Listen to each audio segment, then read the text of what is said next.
नमस्कार, मैं हूं नगमा। आप देख रहे हैं प्राइम टाइम। साल 2021 भले ही खत्म होने को है, मुझे याद है कि किस तरह इसी बेसब्री से लोग साल 2020 के खत्म होने के इंतजार में थे। एक साल पहले जैसे कि ये साल उनकी जिंदगी का सबसे बुरा साल था और जैसे ही 2020-21 में बदलेगा, एक नई सुबह होगी, नई शुरुआत होगी। 2020 से 2021 आया जरूर एक नई सुबह लेकर, लेकिन जो दर्द ये साल दे गया वो कुछ लोगों के लिए शायद ही कभी खत्म हो पाएगा। इस साल मार्च से लेकर जून तक कोरोना की दूसरी लहर जिस तरह से उठी और अपने साथ हजारों जानें लेकर गई, वो भयावह था। उस दौर की याद सिहरा देती है। सुबह आंख खोलते ही सभी लोगों के फोन खोलने पर कोई न कोई अपना, पास का हो या दूर का, कोरोना के कब्जे में दिखाई देता था। कई लोग हाथों से ऐसे निकल जा रहे थे जैसे यकीन ही नहीं होता। उन स्याह दिनों की याद अभी भी डरा रही है और ये साल जाते जाते एक बार फिर उसी तरह डराने से लगा है। एक तीसरी लहर जैसे उठने लगी है। कोरोना का एक नया रूप, एक नया वेरिएंट ओमिक्रॉन दुनिया भर में किसी सुनामी की तरह उठ रहा है। ये WHO भी कह रहा है कि ये कोविड की सुनामी है। 24 घंटे के अंदर पूरी दुनिया में करीब 17.5 लाख नए कोरोना केस सामने आए हैं। पूरी दुनिया में 24 घंटे में 17.5 लाख, जिसमें अकेले अमेरिका में 5 लाख से ज्यादा नए कोरोना के केस हैं। इंग्लैंड में ये तादाद 24 घंटे में 2 लाख को पार करती दिख रही है, सिर्फ 24 घंटे में। फ्रांस में भी 24 घंटे के अंदर 2 लाख केस सामने आए हैं। ये वो देश हैं जो दुनिया के सुविधा संपन्न देश हैं। फ्रांस है, यूके है। जब इन देशों का ये हाल है तो बाकी देशों का अंदाजा हम और आप लगा ही सकते हैं। हम अभी भारत की ही बात करें तो यहां भी ओमिक्रॉन के केस काफी तेजी से बढ़ रहे हैं। दिल्ली और मुंबई जैसे महानगरों में 24 घंटे में केस दोगुने तक हो रहे हैं। मुंबई में बीते 24 घंटे में कोरोना के 3,671 नए केस सामने आए हैं, जबकि उससे पहले दिन ये 2,510 थे। यानी 2,510 से 3,671 24 घंटे में। दिल्ली में बीते 24 घंटे में 1,313 मामले कोरोना के सामने आए, जो उससे पहले दिन 923 थे। हाल तक जो कोरोना केस 6,000 तक पहुंच गए थे, वो अब 13,000 के पार हो गए हैं। 8 राज्यों में कोरोना के मामलों को लेकर सरकार ने खास फिक्र जताई है। महाराष्ट्र, दिल्ली, पश्चिम बंगाल, कर्नाटक, तमिलनाडु, गुजरात, हरियाणा और झारखंड में मामले तेजी से बढ़ रहे हैं। 10% से ज्यादा वीकली पॉजिटिविटी रेट वाले जिलों की संख्या 2 से बढ़कर अब 8 हो गई है। डॉक्टर पॉल, मेरा आपसे सवाल है कि जब पहली लहर आई तो 98,000 के आसपास मामले आए, वो गिरकर 9,000 के आसपास आए। 9,000 से उठकर मामला फिर 4,14,000 या 15,000 के आसपास पहुंचा। फिर ये मामला गिरकर 6,000 से अब 13,000 पहुंचा। तो क्या इसको तीसरी लहर हम मानेंगे? देखिए, इमर्जिंग सिचुएशन है। आप जैसे आर्टिकुलेट कर रहे हैं तो फैक्ट्स हैं, जैसे हमने दिखाया यहाँ पे। ये कहाँ लेके जाएगी हमें, कहाँ ये पहुंचनी है, कहाँ इसको रोकना है, ये सब हमारे हाथ में है और हमें उसके लिए, उसको रोकने के लिए पूरी कोशिश करनी है। इसको लिए तैयारी रखनी है, लेकिन कोशिश यही होगी कि इसको हम इसी टाइम पे, इसी जगह ही दबा के रखें। इसी जगह पर इसे रोक पाना क्या मुमकिन है? ये आंकड़े तो बस ऊपर की परत भर माने जाने चाहिए। असल स्थिति इससे कहीं गंभीर हो सकती है, क्योंकि ओमिक्रॉन वेरिएंट एक तो बहुत ज्यादा संक्रामक है, जो अब तक पता चला है, यानी कि काफी तेजी से फैल रहा है, और दूसरा, इससे अधिकतर मामले यानी कि करीब 70% मामले जो हैं वो असिम्प्टोमैटिक हैं, यानी कि उनमें लक्षण नहीं दिख रहे। बस राहत की बात इतनी भर है कि अभी तक ओमिक्रॉन वेरिएंट डेल्टा वेरिएंट की तरह घातक साबित नहीं हुआ है, यानी कि इससे मौत उतनी ज्यादा दर्ज नहीं की गई है। दुनिया भर में अभी तक ओमिक्रॉन से 59 लोगों की जान गई है, जो अगर दुनिया भर के आंकड़े देखें तो उसमें काफी कम है। फिर भी सावधान रहना जरूरी है। मास्क पहनना, हाथों को सैनिटाइज करना, सोशल डिस्टेंसिंग जिसे कहते हैं, शारीरिक दूरी बनाए रखना सबसे अच्छे उपाय हैं और सरकार भी इसी पर जोर दे रही है कि घबराहट ना फैलाएं, सावधान रहें, एहतियात बरतें। I repeat, no need to panic. But there is a need to be prepared and to be responsible and to be disciplined. Corona के ओमिक्रॉन वेरिएंट की चपेट में अब सिर्फ वही लोग नहीं हैं जो विदेश से आए, बल्कि वो भी हैं जिनका विदेश से आने वालों से दूर दूर तक नाता नहीं है। जैसे कि दिल्ली में जो ताज़ा नमूनों की जीनोम सीक्वेंसिंग से पता चला है कि 46% नमूनों में ओमिक्रॉन की पुष्टि हुई है और ये वो लोग हैं जो शहर से बाहर कहीं आए या गए नहीं। क्या इसका मतलब है कि अब इसका सामुदायिक प्रसार शुरू हो चुका है? हालांकि कम्युनिटी स्प्रेड शब्द का सरकार ने अभी इस्तेमाल नहीं किया है, लेकिन दिल्ली के स्वास्थ्य मंत्री सत्येंद्र जैन इस ओर इशारा कर रहे हैं। विश्व स्वास्थ्य संगठन WHO ने इंग्लैंड और दक्षिण अफ्रीका में ओमिक्रॉन के सामुदायिक प्रसार की पुष्टि की है। क्या भारत इस ओर बढ़ रहा है? नए साल में, नया साल जो आ रहा है, उसमें कितनी बड़ी चुनौती है हमारे सामने? इस सब पर बात करने के लिए हमारे साथ खास मेहमान मौजूद हैं। डॉक्टर अविरल वत्स हैं, फिजिशियन हैं, NHS स्कॉटलैंड हमारे साथ जुड़ रहे हैं। डॉक्टर जलील पारकर, लीलावती अस्पताल मुंबई, और डॉक्टर अरविंद कुमार, मेदांता अस्पताल। डॉक्टर अविरल वत्स, WHO ने भी माना है कि UK में भी ये कम्युनिटी स्प्रेड है। अब इसका कम्युनिटी स्प्रेड से क्या समझें, किस तरह के मामले वहां देखे जा रहे हैं अभी?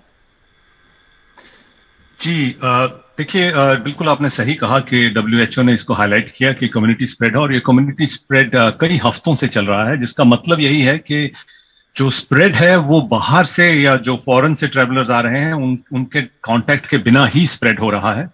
और जिस तरह से ओमिक्रॉन की ट्रांसमिसिबिलिटी इतनी ज्यादा है, ये कोई हैरान करने वाली बात नहीं है कि कम्युनिटी स्प्रेड भारत में भी पहले ही मतलब ऑलरेडी हो रहा होगा, क्योंकि इसके केसेस बहुत ही ज्यादा तेजी से बढ़ते हैं।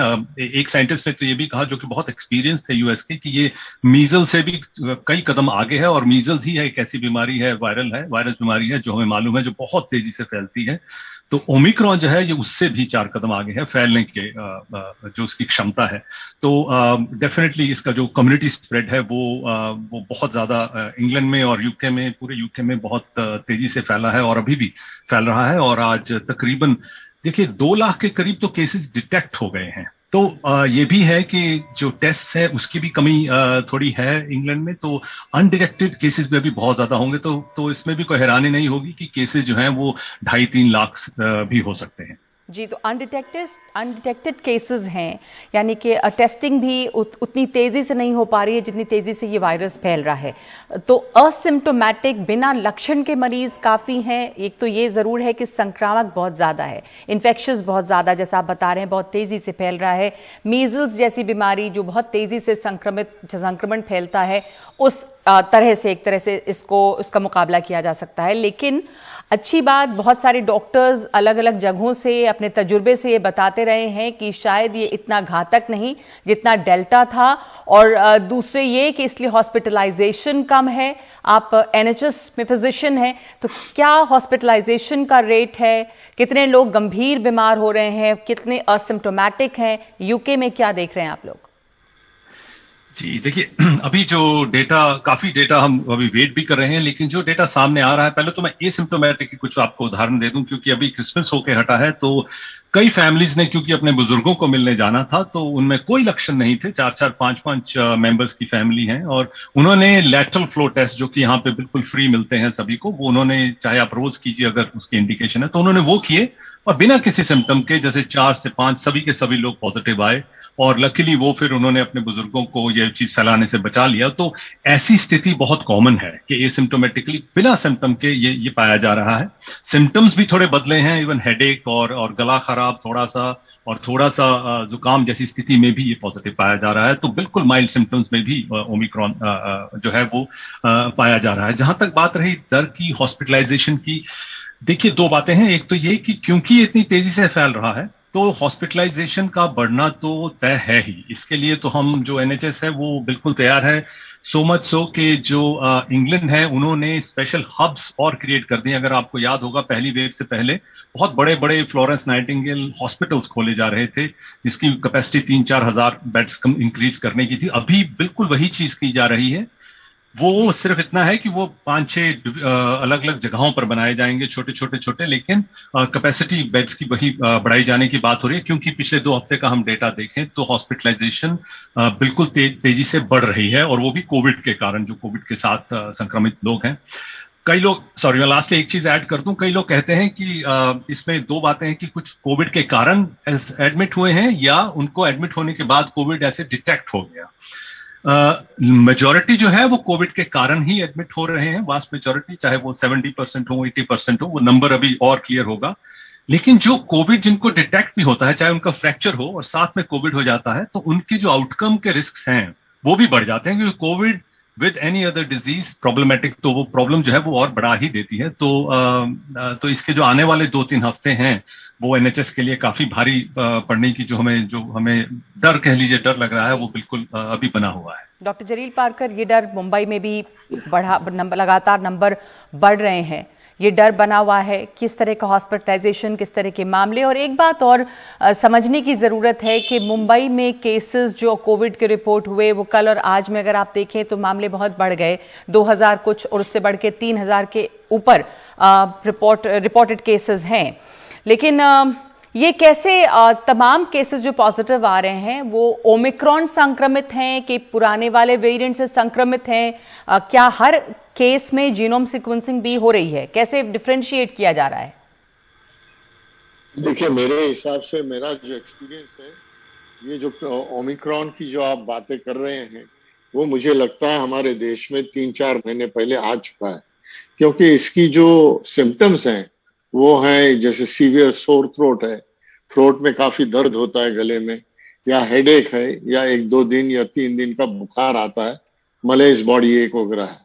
अब ये मरीज तो आते थे, किसी ने उसको डिसाइड नहीं किया कि ये ओमिक्रॉन के वजह से है, जीनोम टेस्टिंग तो हो नहीं रही थी। दूसरी बात ये है कि ये चूंकि सिम्टम बहुत मामूली से हैं, लोग उसे सर्दी बुखार खांसी जो होती है सर्दियों में उसके साथ को रिलेट करते हैं, दवाई लेते हैं और खत्म हो जाती है बात। लेकिन अगर आप कहेंगे कि हॉस्पिटलाइजेशन बढ़ गए हैं, हॉस्पिटलाइजेशन बढ़े नहीं है, क्योंकि क्रिटिकलिटी नहीं है। लोग आ रहे हैं हॉस्पिटल में क्योंकि उनको ट्रीटमेंट चाहिए, क्योंकि उनका कोविड पॉजिटिव आया है, और डर और हवा इतनी पैदा हो गई है कि हर कोई चाहता है कि मेरे को कोविड से मैं मर न जाऊं, इसीलिए वो लोग हॉस्पिटल आते हैं। लेकिन बहुत सारे लोग हैं जो हॉस्पिटल बिल्कुल आते ही नहीं है, हम डॉक्टर्स भी उनको नहीं डरा रहे हैं, और वो घर पर ट्रीटमेंट लेते हैं, बात खत्म हो जाती है।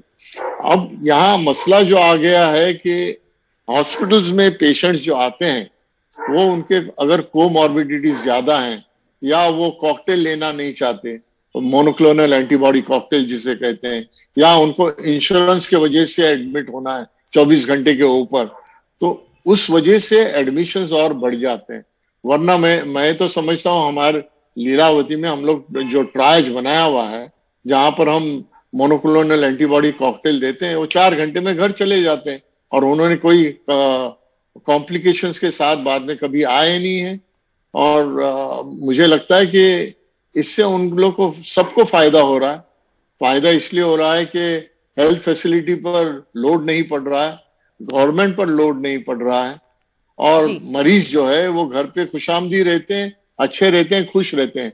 तो ये जो एंजाइटी जो हमने क्रिएट की है, वो मुझे लगता है वो डर जो पैदा हमने क्रिएट किया है उसको दूर करना चाहिए, और ये हमारी जिम्मेदारी है, हम सबकी जिम्मेदारी है। मैं इस पर आऊंगी कि ये जो एंजाइटी बढ़ रही है या जो डर बढ़ रहा है, और वो इसलिए भी बढ़ जाता है क्योंकि आदेश आने लगते हैं तमाम तरह के अलर्ट्स के, चीजों के बंद होने के, या और भी तरीके से, तो लोगों के जहन पे भी, दिमाग पे भी काफी असर होता है, घबराहट भी बढ़ती है। तो ये पैनिक या ये डर क्या हम फैलाने से रोक सकते हैं, इस पर हम आएंगे। डॉक्टर अरविंद कुमार मेदांता अस्पताल दिल्ली से हमारे साथ जुड़ रहे हैं। दिल्ली के मामले भी लगातार बढ़ रहे हैं, और कल और आज में देखें तो मामले बढ़ गए हैं। डॉक्टर अरविंद, ये भी कहा जा रहा है, पिछली बार आपने देखा, आपने बहुत सारे वीडियोस भी करके बताए थे इस बारे में, लोगों को एजुकेट किया था कि कैसे लंग पे भी इसका असर हो रहा था और ज्यादातर लोगों में ये असर देखा जा रहा था। कहा जा रहा है कि ओमिक्रॉन जो है ये वैसा असर नहीं कर रहा है लोगों की ब्रीदिंग सिस्टम, रेस्पिरेटरी सिस्टम पे। क्या देखा है अब तक आप लोगों ने ओमिक्रॉन के जो पेशेंट्स हैं उनमें? नगमा जी, ये बात सही है कि जो अब तक एक्सपीरियंस रिपोर्टेड है, जिसकी शुरुआत साउथ अफ्रीका से हुई थी और उसके बाद यूरोप और यूएसए से अब हर रोज नया नया जो डेटा आ रहा है, उसमें अभी तक ये मैसेज है कि ये वायरस मेनली नाक में, थ्रोट में, हमारे अपर रेस्पिरेटरी ट्रैक्ट में मल्टीप्लाई करता है। लंग्स के अंदर ये अभी ज्यादा असर नहीं कर पा रहा है और जो सिम्टम्स हो रहे हैं वो भी अभी तक माइल्ड हैं, खासकर से वो लोग जिसमें जो वैक्सीनेट हो रखे हैं पूरी तरह से, उनमें माइल्ड डिजीज हो रही है, हॉस्पिटलाइजेशन नहीं हो रहा है और उस ग्रुप में अभी तक कोई डेथ रिपोर्टेड नहीं है। जितनी भी डेथ्स अभी तक वर्ल्ड वाइड रिपोर्ट हुई हैं 60 ऑड नंबर्स में, वो सब अनवैक्सीनेटेड पेशेंट्स में थी और एडमिशंस भी मोस्टली अनवैक्सीनेटेड में हो रहे हैं। तो यह एक बहुत बड़ा डिफरेंस है लास्ट ईयर में और इस बार में कि पिछली बार वैक्सीनेटेड लोगों की संख्या बहुत कम थी। इस बार वैक्सीनेटेड, चाहे वो वैक्सीन का वैक्सीनेशन हो या natural vaccination, because last year इतने सारे लोगों को ये कोविड हुआ था, तो उसकी संख्या है। तो एक इम्यूनिटी का लेवल इस बार पिछले मुकाबले कहीं ज्यादा है। लेकिन मैं एक बिना पैनिक क्रिएट किए एक वार्निंग इशू जरूर करूंगा कि पिछली बार भी जब डेल्टा का ये वेव शुरू हुआ था तो शुरू में बहुत सारे केसेस माइल्ड थे, लेकिन जैसे जैसे उसका नंबर मल्टीप्लाई हुआ और केसेस की संख्या हजारों लाखों में जाने लगी, तो उसका एक छोटा नंबर भी अगर सीरियस था तो वो सीवियर केसेस की संख्या काफी बढ़ने लगी। मैं कामना करूंगा कि इस बार की वेव में ऐसा ना हो, लेकिन हम कॉम्प्लेसेंसी ना करें, हम इसको माइल्ड, मैं ये देख रहा हूं बहुत से लोगों से मेरी बात होती है, वो कहते हैं डॉक्टर साहब ये तो माइल्ड फ्लू है, हमें इतना कोई डर नहीं है, आएगा, हम तो कहते हैं हो जाए और होके चला जाए। तो ये वाला एटीट्यूड कहीं ना कहीं हमें नुकसान ना पहुंचा जाए। हमें पूरी कोताही बिल्कुल नहीं करनी है, हमें पूरी सावधानी बरतनी है और उतनी ही सीरियसनेस से लेके मैं कहूंगा हम अगर ओवर रिएक्ट करके इसको फैलने से रोक लें तो वो शायद हमारी सबसे सशक्त और सबसे अच्छी नीति होगी। ठीक है, आप कह रहे हैं कि ओवर रिएक्ट कर सकते हैं या करना चाहिए ताकि फैलने से रुके। डॉक्टर अरविंद, एक बात और आपसे पूछना चाहते हैं, दिल्ली में ही आप लोग क्या देख रहे हैं टेस्टिंग को लेकर? जो total number of Omicron cases अभी हैं इंडिया में, भारत में, वो 961 है शायद, जो अब तक के आंकड़े हैं। कोविड के केसेस जो हैं वो काफी हैं, तो यानी कि जो पुराना वेरिएंट है वो और नया वेरिएंट सब कुछ साथ साथ है, ऐसा नहीं कि खत्म हो गया है। तो तमाम सैंपल्स या तमाम लोग जो पॉजिटिव हो रहे हैं, क्या उनकी जीनोम सीक्वेंसिंग भी हो रही है साथ साथ जितने आरटीपीसीआर टेस्ट हो रहे हैं? ये किस तरह पता चल रहा है कि ओमिक्रॉन वेरिएंट है कि पुराना वेरिएंट है? इसका क्या कोई सेग्रीगेशन भी टेस्टिंग में किया जा रहा है? जी देखिए, इसको दो तरह से पता किया जा सकता है। एक तो जब आरटीपीसीआर टेस्ट किया जाता है तो उसके लिए जो किट यूज किया जाता है उसमें एक पर्टिकुलर एस जीन के लिए भी एक किट होता है जिसमें एस जीन के लिए टेस्ट करने की सुविधा होती है, जो रूटीनली नहीं होता है। तो ये जो ओमिक्रॉन वेरिएंट है, इसमें क्योंकि इसके स्पाइक प्रोटीन के अंदर बहुत ज्यादा म्यूटेशंस हैं, तो वो एस जीन के लिए जब टेस्ट होता है तो उसमें वो ड्रॉप आउट, वो नेगेटिव आ जाता है। तो अगर आप आरटीपीसीआर करें और उसमें एस जीन के लिए भी टेस्ट करें और वो एस जीन ड्रॉप आउट आए हैं, तो उसका ओमिक्रॉन होने का काफी हाई चांस होता है। लेकिन इसका फाइनल आंसर जो है वो जेनेटिक टेस्टिंग से ही, उसकी जीन एनालिसिस से ही आता है, जो हर लैब में उपलब्ध नहीं है। इसीलिए मैं ये बात बार बार कहता हूं कि 961 केसेस जो है वो हमारा टोटल वॉल्यूम नहीं है, वो हमारा डिटेक्टेड वॉल्यूम है। जो टोटल वॉल्यूम कम्युनिटी में है वो इससे कहीं गुना ज्यादा होगा और होगा। तो एस जीन किट को यूज करके या जीन टेस्टिंग करके ही हम ओमिक्रॉन को डिटेक्ट कर सकते हैं। जी डॉक्टर अविरल, क्या जो सिम्टम्स लेके मरीज आ रहे हैं, जो उनके लक्षण हैं, उससे आप लोग क्लिनिकली देख के ये समझ में कुछ फर्क है जिससे आपको लगता है कि ये ओमिक्रॉन से संक्रमित हैं या ये डेल्टा से संक्रमित हैं? ऐसा कुछ सिम्टम से भी पता चलता है क्या डॉक्टर्स को क्लिनिकली? नहीं, देखिए, हमारी अप्रोच तो बिल्कुल स्ट्रेट फॉरवर्ड है कि अगर आपको शक हो रहा है कि ये कोरोना वायरल इन्फेक्शन हो सकता है तो यू गेट इट टेस्टेड।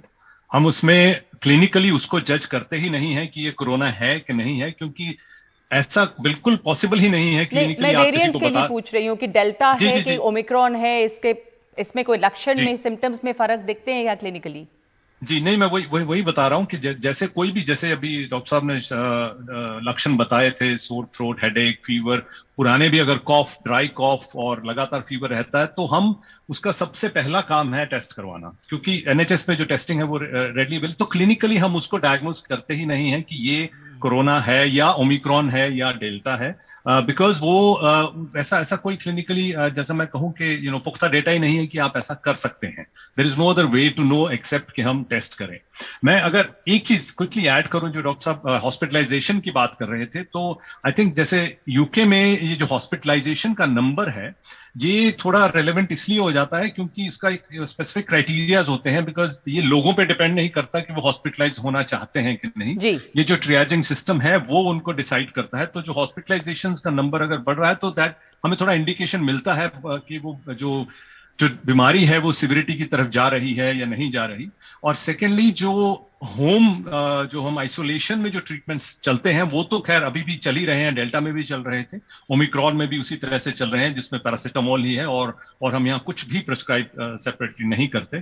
तो हॉस्पिटलाइजेशन जब एनएचएस में हो रही है, दैट इंडिकेट्स कि उनको एक्चुअली हॉस्पिटल की जरूरत है to be on the safer side, नहीं तो उनकी तबीयत खराब हो सकती है। जी डॉक्टर जलील पारकर, जैसे WHO ने कहा और ये स्टेटमेंट तमाम अखबारों में छपी और उसको देख के बहुत सारे लोग बहुत घबराए, आप पैनिक की बात कर रहे थे कि ये कोविड की सुनामी है या कोविड की सुनामी आ रही है और इसके सामने जो एग्जिस्टिंग हेल्थ सिस्टम है वो कोलैप्स करेगा, धराशायी होगा। ये आपने भी देखा होगा अखबारों में WHO को कोट करते हुए लिखा गया। तो जो भी आम लोग देख रहे हैं, जो मौजूदा स्थिति है उसमें डरे हुए हैं, वहां पैनिक है, यानी कि जो एग्जिस्टिंग हेल्थ सिस्टम है वो इससे नहीं निपट पाएगा। देखिए, अब ये सुनामी की जो बात कर रहे हैं, हमारे देश में एक बहुत बड़ा फायदा हुआ है कि हमारी जो वैक्सीनेशन थी वो रोबस्ट थी, और वैक्सीनेशन होने के वजह से ये सिम्टम्स, अगर ओमाइक्रोन के सिम्टम्स भी अगर सीवियर भी होते तो भी कंट्रोल काफी अच्छा है, उनको हॉस्पिटलाइज करने की जरूरत नहीं है। मसला ये है कि यूरोपियन कंट्रीज में, यूएस हो, यूके हो, वहां पर मैंडेटरी नहीं है वैक्सीनेशन लेना, तो बहुत सारे लोगों ने वैक्सीनेशन नहीं लिया है और वही रोग क्रिटिकल हैं और वो हॉस्पिटल में, आईसीयू में या हॉस्पिटलाइज होते हैं। हमारे यहाँ आईसीयू का हॉस्पिटलाइजेशन बहुत ही कम है, नहीं के बराबर है। हॉस्पिटलाइजेशन होता है क्योंकि कोमॉर्बिडिटीज रहते हैं, बूढ़े लोग रहते हैं, उनके लिए। लेकिन अगर आप देखने जाओ तो मुझे नहीं लगता कि सुनामी जो है वो क्या कहते हैं, बहुत बढ़ चुकी है, हमने उसका अंदाजा भी नहीं है। हम जो कह रहे हैं, अगर महाराष्ट्र में आप कहेंगे कि 3600 हैं, मेरे हिसाब से तो उसके डबल या ट्रिपल होंगे, क्योंकि सबके टेस्ट किए नहीं जाते, लोग हॉस्पिटल में आते नहीं है। सिम्टोमेटिक, जैसे मेरे कलीग ने कहा है कि पैनाडोल, पैरासिटामोल वगैरह, क्रोसिन जो कहते हैं या डोलो जो कहते हैं, वो दवाई लेके वो ठीक हो जाते हैं। तो जी डॉक्टर रावेरल, आप इसमें कुछ जोड़ना चाह रहे हैं? मैं दो चीजें हाईलाइट करना चाह रहा था जी कि अभी जो हम डेटा देख रहे हैं यूके में, पहले जो स्प्रेड था ओमिक्रॉन का वो यंगर एडल्ट्स में था। तो मतलब आप ऐसा देख लीजिए कि जो बच्चे भी थे उनमें भी था और अप टू 40 इयर्स तक के में काफी ज्यादा ट्रांसमिशन हुआ। अभी रिसेंटली पिछले कुछ दिनों से ये ट्रांसमिशन अब एल्डरली ग्रुप की तरफ जा रहा है और हम देख रहे हैं कि उनमें जो एडमिशंस हैं वो भी बढ़ रहे हैं। हमें ये भी थोड़ा याद रखना चाहिए, जैसे डॉक्टर साहब वैक्सीनेशन की बात कर रहे थे, तो मैं अगर आंकड़े हाईलाइट करूं तो यूके में 70% से ऊपर पॉपुलेशन है जो डबल डोज ऑलरेडी वैक्सीनेटेड थी, और आई थिंक 77% थे जिनको सिंगल डोज, मतलब और उसके ऊपर 7%, 40-50% के करीब हैं जिनको बूस्टर लग चुका है। तो और इंडिया में थोड़ी मेरी जो वरी की बात है इंडिया में यही है कि अराउंड 45% लोग हैं जिनको डबल डोज वैक्सीनेशन हुई है। तो अगर 50% लोगों को डबल डोज वैक्सीनेशन नहीं हुई है then they are at a high risk. Previous immunity definitely protection देती है, लेकिन हमने ये भी देखा है कि आफ्टर 4-5 महीने के बाद जो वो वाली इम्यूनिटी है वो नीचे को जाती है, डबल डोज की भी और प्रीवियस इम्यूनिटी की भी, इसीलिए बूस्टर्स की बात हुई थी।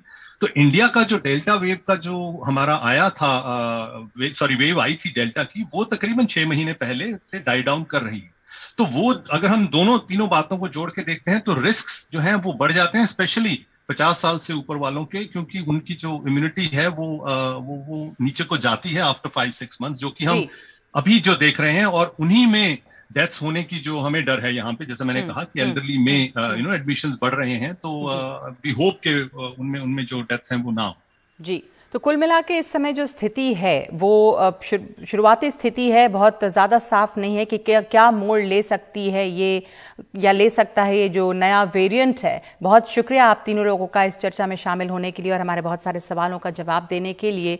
वैक्सीनेशंस हुई है लोगों में, लेकिन वैक्सीनेशन के असर भी जब खत्म होता है, या वो लोग भी हैं यूके में 70% लोग वैक्सीनेटेड है, बावजूद इसके बीमारी फैल रही है। टोक्यो ओलंपिक्स में भारतीय पुरुष टीम ने 41 साल के बाद पदक जीता है और महिला टीम ने शानदार प्रदर्शन किया है। तो उसकी एक वजह यह भी है कि पिछले 1-1.5 दशक में देश में हॉकी टर्फ की संख्या तेजी से बढ़ी। लेकिन क्या स्कूली स्तर से हॉकी के खिलाड़ियों की संख्या भी बढ़ी है? इसी दिशा में काम कर रही एक संस्था जो दिल्ली के सरकारी स्कूलों में पढ़ने और झुग्गी झोपड़ियों में रहने वाले बच्चों का हुनर हॉकी के टर्फ पर निखारने में जुटी है। ये संस्था हर साल 500 ऐसे बच्चों को हॉकी सिखाने के लिए चुनती है। यहां से सीखे कई बच्चे अंतर्राष्ट्रीय स्तर पर हॉकी खेल चुके हैं।